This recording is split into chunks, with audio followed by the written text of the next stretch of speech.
If you recall, last week we began our odyssey into how you actually get paid for your music. Yes. How are you gonna monetize? So briefly, just to recap, because it's just one of those fundamental things. As always, there are two buckets to payments, right? Mm-hmm. They are the master side, like sound recording, and then you've got publishing side. And that's what we're going to talk about today is the publishing side. So we're going to talk from the perspective of like a songwriter. And so if you are a like many DIY indie artists, if you're like, I sing my own songs. Yeah, absolutely. You're doing originals. You're both. Mm-hmm. You're a writer and a performer. So today we're going to talk about the perspective of a songwriter. So this is still like, if you're like, I'm a singer-songwriter, I go and I play my own stuff. This pertains to you. Or if you're like, if you want to get into the business of like, I just want to write songs for other people, this pertains to you. How do you get paid for your publishing? Yeah. So well, let's get into it.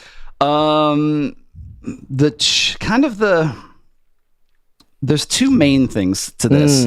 And I think we'll break down a little bit as we talk about it, but the two kind of main places that you get paid are, of course, the MLC, which fewer people know about. Mechanical license, because it's newer, right? Yeah. The MLC is like within the last 10 years. Yeah, since like 2021.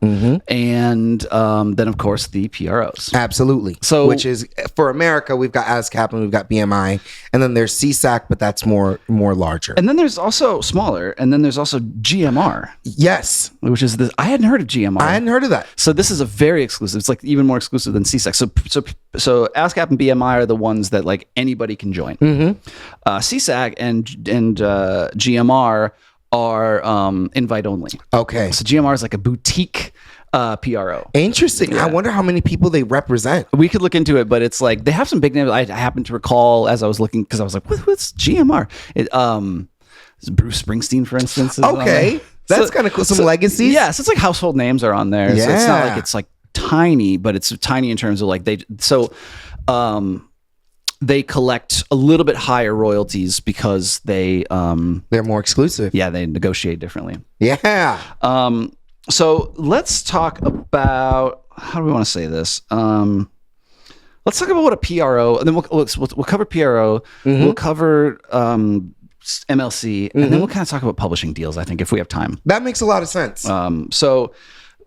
PROs, which PRO are you? I'm with ASCAP. Okay. I've been with ASCAP for a long time. Okay, me too. A lot of people I know are BMI. BMI is great, and BMI has a bunch of like artist perks. BMI has a bunch of like fun integrations, like there used to be the ASCAP I Create Music Conference. Yeah. And there's kind of like a BMI version of that. Okay. So I know there are a bunch of like integrations for artists who are on BMI. I don't really feel like there's a better one than the other. No. I feel like they're both really fucking great. Traditionally, BMI was what does BMI stand for? Broadway. I thought it was broadcast. And then musicians. And then ASCAP is... while you look that up, then ASCAP is what? American Society of Composers and Performers? Yes. So traditionally, like you said, like they kind of both more or less do the same thing. Broadcast Music Inc. Oh, okay. Broadcast.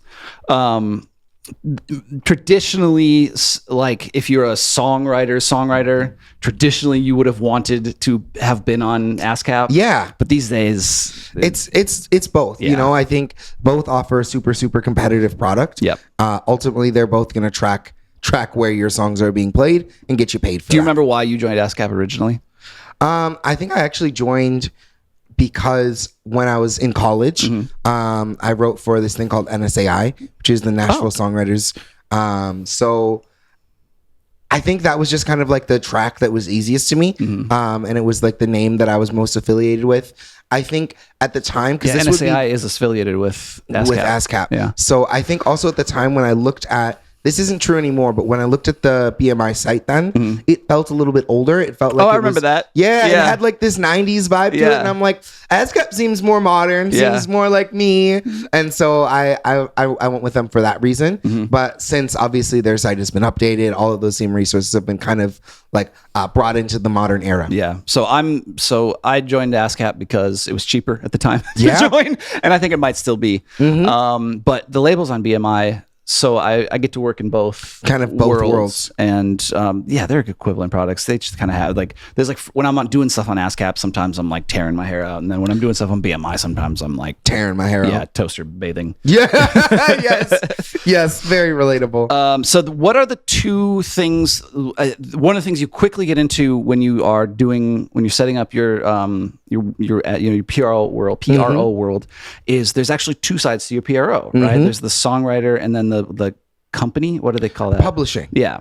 So can you briefly kind of break down? So we're inside. So like we're the two buckets of how you get paid. Now we're inside the PRO side, and inside of the PRO there are two sides to. Yes, there's writing every and publishing. Song. Yeah. And you will write let's say you wrote a song. Are you going to be the one who is publishing that song? Yep. Are you working with a publisher? Yep. Are you signed to a publisher? Do you have a pub deal, or are you your own publishing company? Like for me, I have my own publishing company. What's your publishing company name? MX Prod. Nice. Nice. Mine is Fraternal Order of Warlocks. Yes, I love that. But yeah, you'll create. So you can just set up your own. Yeah, set up your own.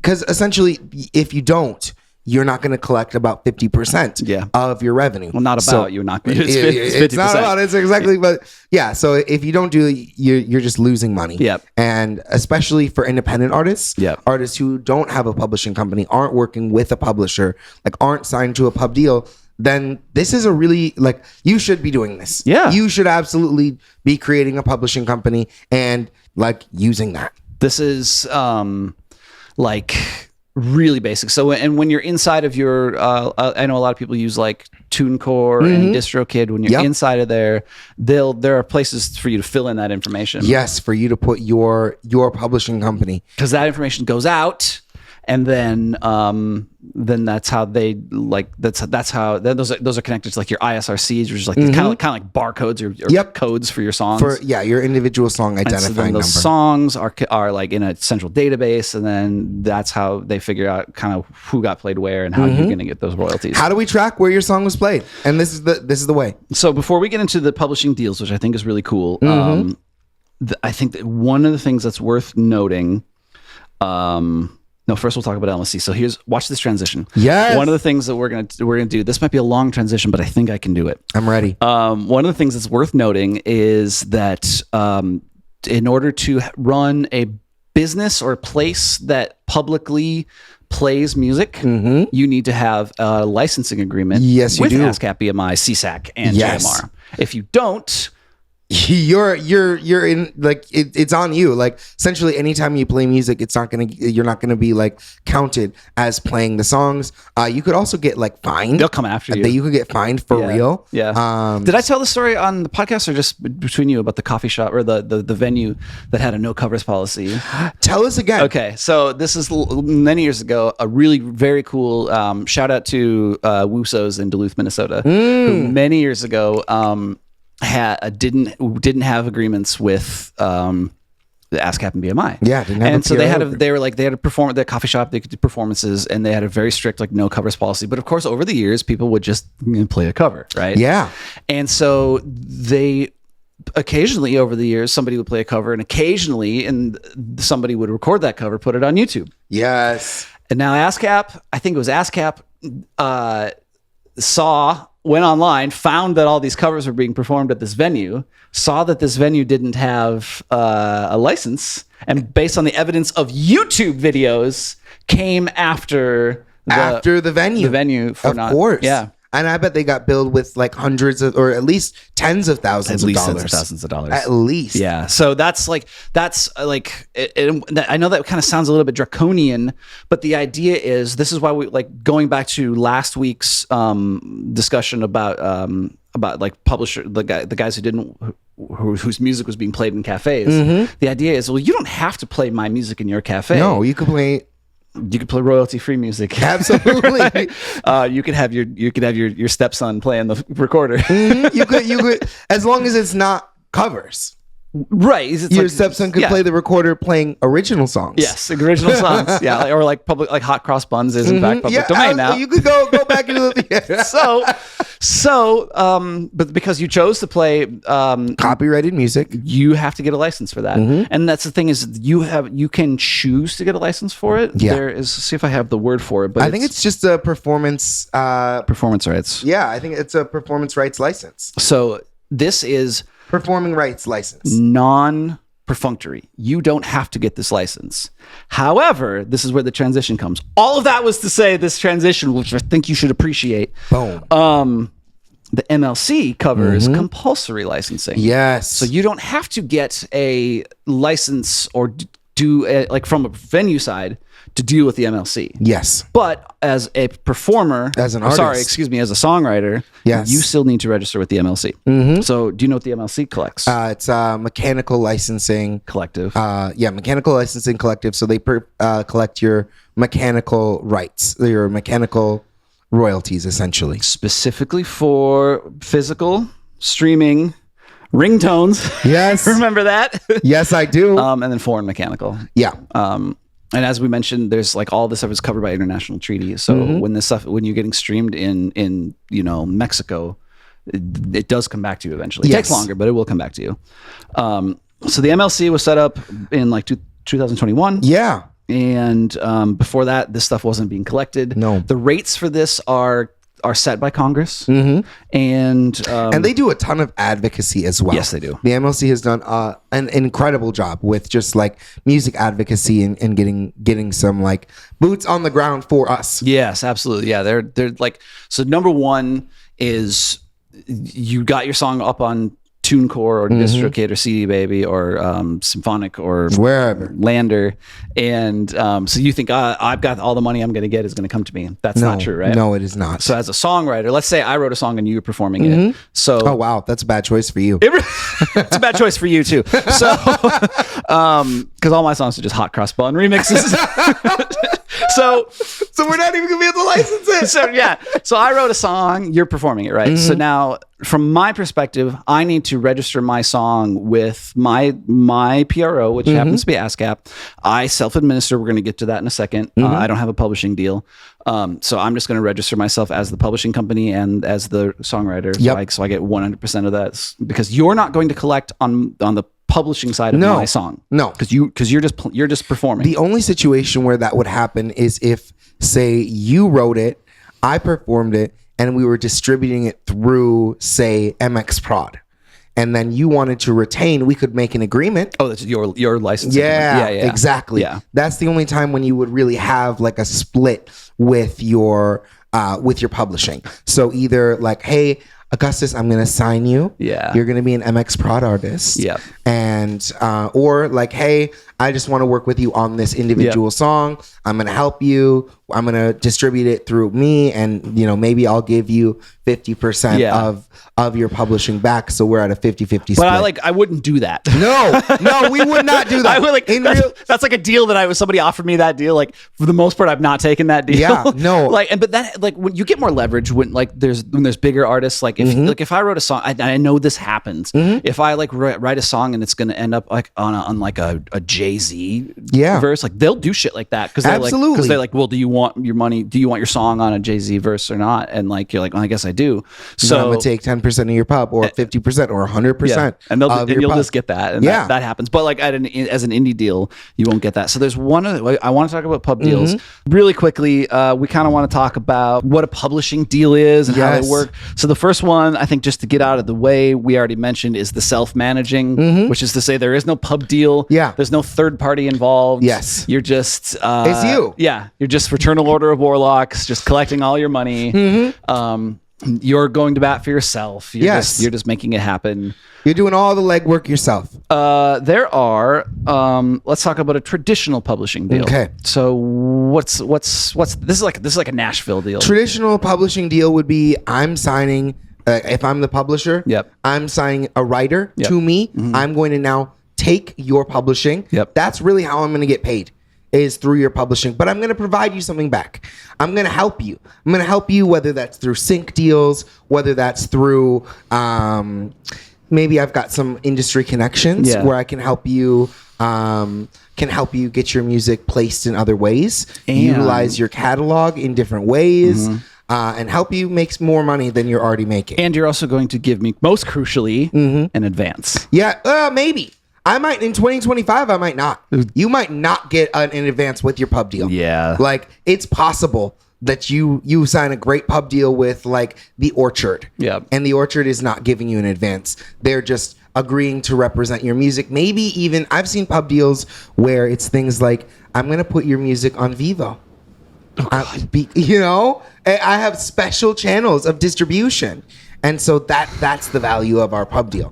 And it's not coming with an advance. Okay. So I would just, be cautious about the pub deals that you're signing. So traditionally, you would get a. So this is like, all right, I'm going like. So for those of you who are experiencing the Nashville world, which is pretty different from the New York or LA world. Yes. The Nashville world, like you go to LA, you go to Nashville. You're a musician. They'll ask you, are you a writer or an artist? Yes. That's like the first thing they're going to ask you, right? And so if you're a writer, what you're trying to do is to go get yourself a pub deal, which is traditionally they're going to give you some stipend, some amount of money that you keep forever. That's your money, free and clear. And then Yeah.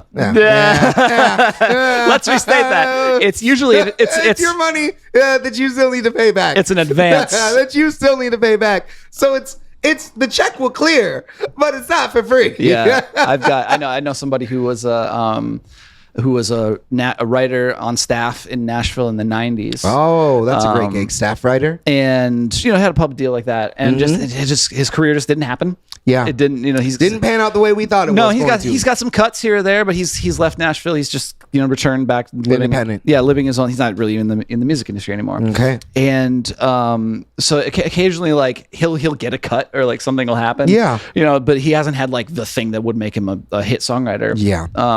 Which is a lot of people. Yes, most people it's not. So occasionally he'll see like a thing that's like, oh yeah, I'm like I got a song. It's like a pretty there's a pretty like he's got some songs that from how I've heard it are like they're kind of gaunt. They're like what do they call them in where there's scripts that are like people like in Hollywood but have never haven't been made like shelved. Like this like they're like cool cuts that like just never been recorded. So he's got supposedly a couple of these songs that kind of get bounced around. Like people have heard them like that are like, oh, this is a cool song. Play him out live, try him a little bit, but just hasn't got that cut. Yeah. And so so occasionally like because of that he's got a little bit of reputation, and so that's cool. It'll get and like his old happens to be that I'm going to go way off track, but it's an interesting story. No, it's a beautiful story. It happens to be that his former partner made it huge. Like Faith cool. and Tim are flying him out to their private island. Wow. Like he's huge now. And so did you say Faith and Tim? Yeah. As in like Faith Hill and Tim McGraw? Yeah. Yeah. Like I love that. I'm sorry. I just Yeah. had to make sure because I didn't know we were on first name. Yeah, terms. that's how it is for him. That's how it is for him. Are flying me yeah, out. he's writing for Kenny. Like he's like Kenny Chesney. Yeah, that's how it is for him. That's and cool. so because of this, his songs get into rooms that they wouldn't otherwise get into. So occasionally they get shopped around. Yeah, so occasionally like he'll be like last quarter my song made $1,200, but I still haven't paid I'm nowhere near paying off my advance. Yeah, no. So that all goes to my publisher, and that's where the money's going. But still to this day, because he does own those songs, are like the deal is a lifetime deal, and it wouldn't have had to have been, but my understanding it was for him. Yeah. Sometimes these songs they can revert after 10 years or 15 years. Absolutely. Or 30 years. You got options on your deal. Maybe we do like we sign it for 10 years, but then we have a number of years optioned out. So after that, like if there's some still money coming in, we can still extend our contract out for you. Otherwise, we can do something in perpetuity where we own it forever. So his stuff is like, the idea is like at the point where they're going to give him his songs back, they're probably like, at this point, evidence would suggest that these are not going to get cut. So they're willing to just let it go. Yeah. So that's a publishing deal. That's a traditional publishing deal. Kind of similar to this. Okay, so you kind of mentioned something about like, oh, it's 2025, blah, blah, blah. The publishing, like a lot of the music industry has really shifted. Yes, it's changed. And so there's kind of this new thing called co-publishing. Yes, a co-pub deal. Which is What?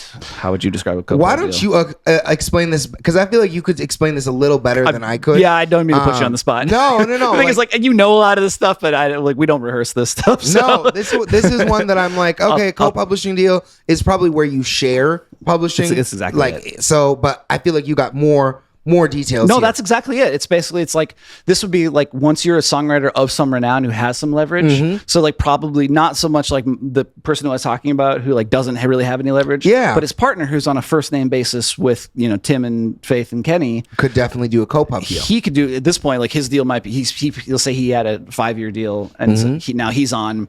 He's big. He's a known person. Like people are calling him to be in session. So now his pub deal could be, for instance, a co-pub deal because he has some leverage where he could say, "All right, I'm willing to get a publishing deal so that you can get me in rooms and you could administer and do all the things that a publisher does.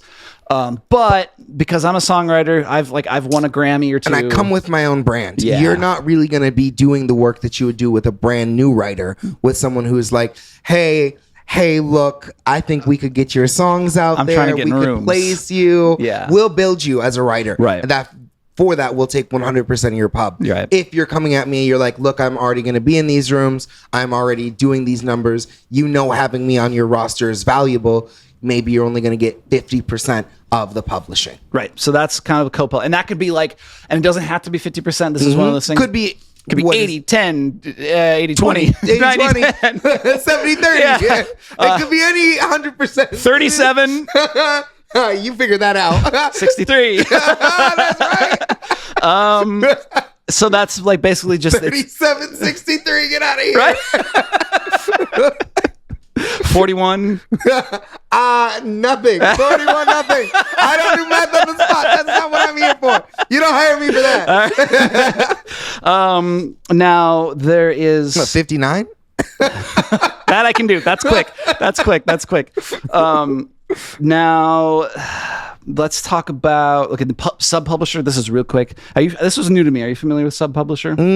Would that be like a publisher who's affiliated with the publisher you're signed to? Specifically, well, typically this is for foreign. Oh, interesting. Stuff. Explain it to me. So so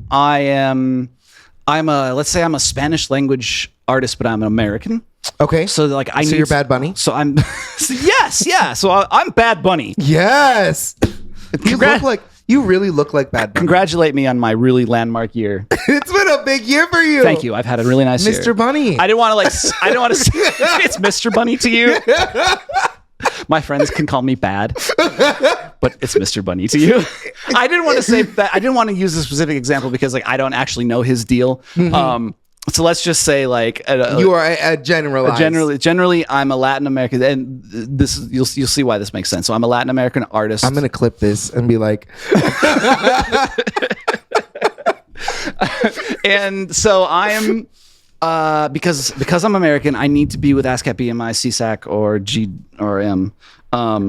yes, if you're But I'm gonna do huge numbers in the Spanish-speaking world in South America and Central America. Yes. So that would be an option for me. Then I might have a sub-publisher who's like, all right, so I'm just doing huge numbers in like Mexico City. Yes. My American situation is set up the way that's set up, but because I'm going to do such huge numbers, or I might do huge numbers in like Manila. Yeah. So I might just, you need someone working that particular market for you and doing publishing and maybe even distribution in a foreign area. That way you have a sub agreement with someone who's going to kind of do that footwork for you. Yeah. In another place. So that's sub publisher. Let's talk about then the last kind of thing that is out there. We're doing a lot on this. Yeah. The last one that's out there is the administration agreement. Okay. Are you familiar with these? Absolutely. So this would be like Like an admin publisher. Yeah. Yeah. So this is like I'm not really collecting. I don't own your work. No, but I will. Okay, so an admin publisher is interesting because they're able to kind of reach across the boundaries that they're usually doing. Usually you wouldn't have an admin publisher unless you already have a moving catalog. Yep. There really isn't like enough room for an admin publisher to get in unless you're generating revenue, ideally in more than one country. So probably in more than one global region. So you probably got like streams that are happening in in maybe like South American market, but you're also doing physical sales in North America, Yep. and you're also doing physical sales in the UK, And then like maybe So- like a bunch of sync deals in Europe. So you want there to be one organization that handles all of your publishing, Yep. that handles everything. That's going to be, it kind of is the throughway. It's the one thing that does everything. So this deal is basically like an extreme, and you could think of it kind of like an extreme co-publishing deal, because they are going to take a cut. Yes. But it's like a 10%, like a 3% Yeah, between cut. like 10 and 20%. It's possible for it to be like higher, but it's unlikely. Yeah. So mostly this is like, I'm just kind of doing, you still own your stuff, but like once you get to a big, Like a transaction fee. Yeah. You're just kind of like, someone's just kind of helping you out because you want to focus on writing songs. Yeah. So, And they're honestly, the other thing I think with this type of deal, I think it can be really useful for someone who was previously in like a big pub deal and is now gone independent, but has a very valuable catalog. right. I think that's often like the situation we're looking at, or like a legacy artist who has a very large catalog, but is now in some type of an independent situation, or an independent. We're going to use air quotes, like if you're at this scale, independent is relative, but yeah. maybe you're no longer with Atlantic. That's such an important point to like emphasize, because just to drill home, I think, because that like you're never truly independent in the music industry. The music industry, I said this so many times, but the music industry is a team sport. Yeah. This is something we're doing together, where you're almost never ever successful in music by yourself. Never. Like pretty much never. Yeah, and like anybody who represents that they are is probably a liar. It's probably gaslight. It's probably a lot of gas that's happening, and Yeah, this is something we some said. smoke and some mirrors. Something we said long ago, but like there's no DIY. It's DIT. DIT. Yeah. Yes. So like just that like I'm glad that you said that, because I just think like that needs to be emphasized over and over and over again to the up and comers. Yeah, and if you're an up and comer, like should I have an admin publisher? Probably no. No. Probably no. That's probably not where you're at yet. But if you are an established artist and you've recently moved, or you're like, hey, I really want to get all of my things streamlined, that might be the kind of deal that you're looking at. But it's also going to be a little bit more, you're going to need inroads there. Yep. A lot of this has to do with leverage. Yeah. What kind of leverage do you have in the deal when you're making with your lawyer? Yes. Hopefully with your music attorney. Oh God, you're not signing. Please don't sign any of these deals without an attorney. Evans. ChatGPT is not an Oh, attorney. amen. ChatGPT is not your attorney. All right. So next week we talked about how you get paid as a songwriter. Next week we're going to talk about how you're going to get paid as a performer. Yes. So join us next week.